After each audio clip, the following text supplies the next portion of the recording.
Halo guys, siapa yang suka banget sama cerita sejarah yang penuh drama politik?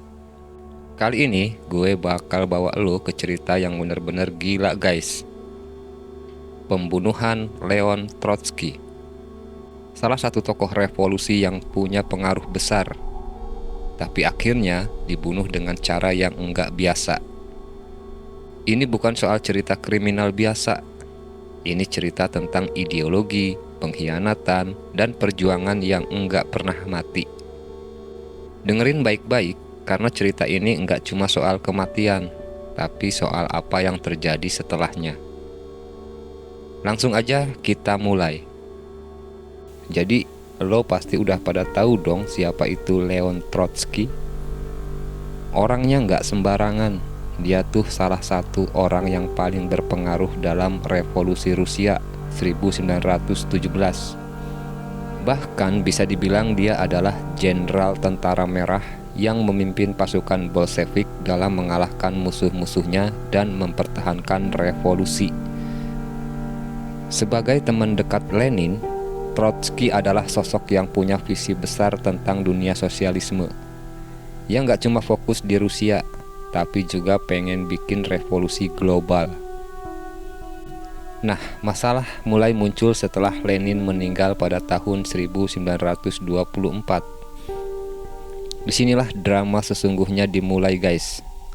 Lo pasti tahu kan bahwa di dalam politik itu nggak ada yang namanya teman abadi. Yang ada cuma musuh abadi. Nah, pas Lenin meninggal, Trotsky yang seharusnya jadi penerusnya mulai berhadapan dengan seseorang yang nggak kalah ambisius, yaitu Joseph Stalin.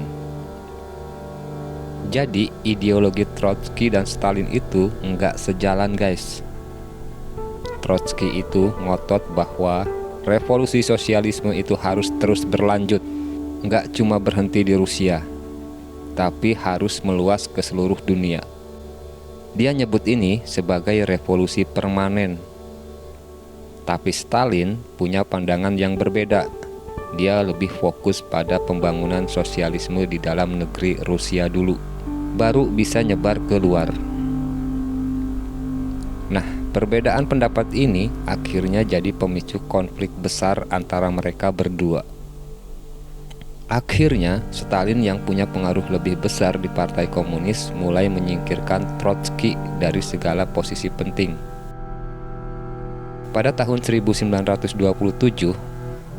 Trotsky diusir dari partai, terus pada tahun 1929, dia dipaksa keluar dari Uni Soviet. Tapi meskipun udah diasingkan, Trotsky nggak pernah berhenti melawan guys. Dia terus mengkritik Stalin, bahkan sampai bikin tulisan-tulisan yang menyerang keras ke rejim Stalin.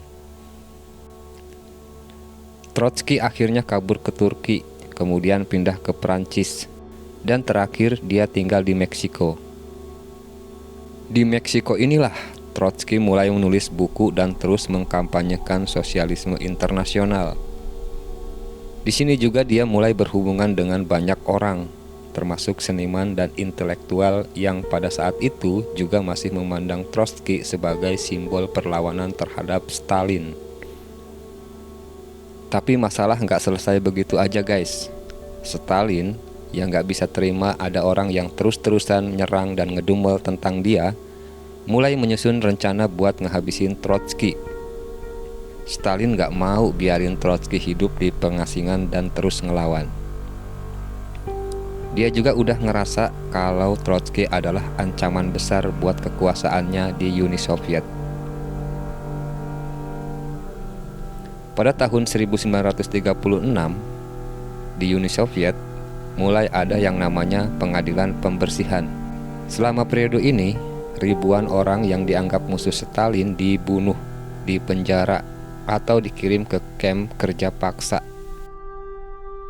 Bahkan orang-orang yang cuma punya sedikit keterkaitan sama Trotsky bisa jadi sasaran juga.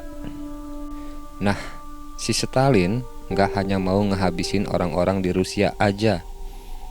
Dia juga mulai nyebarin jaringan untuk ngegebukin Trotsky di luar negeri. Tentunya Trotsky nggak tinggal diam guys. Dia terus ngelawan, terus nulis, dan terus bikin publik tahu kalau Stalin tuh nggak bener.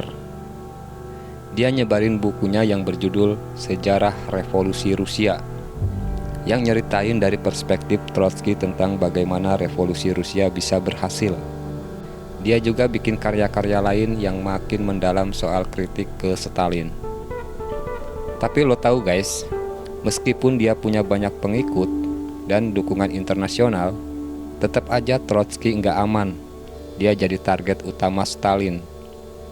Dan pada akhirnya di tahun 1940, Trotsky dibunuh di Meksiko. Caranya pun sangat unik dan sadis. Ada seorang agen Stalin yang nyamar jadi pengagum Trotsky, namanya Ramon Mercader.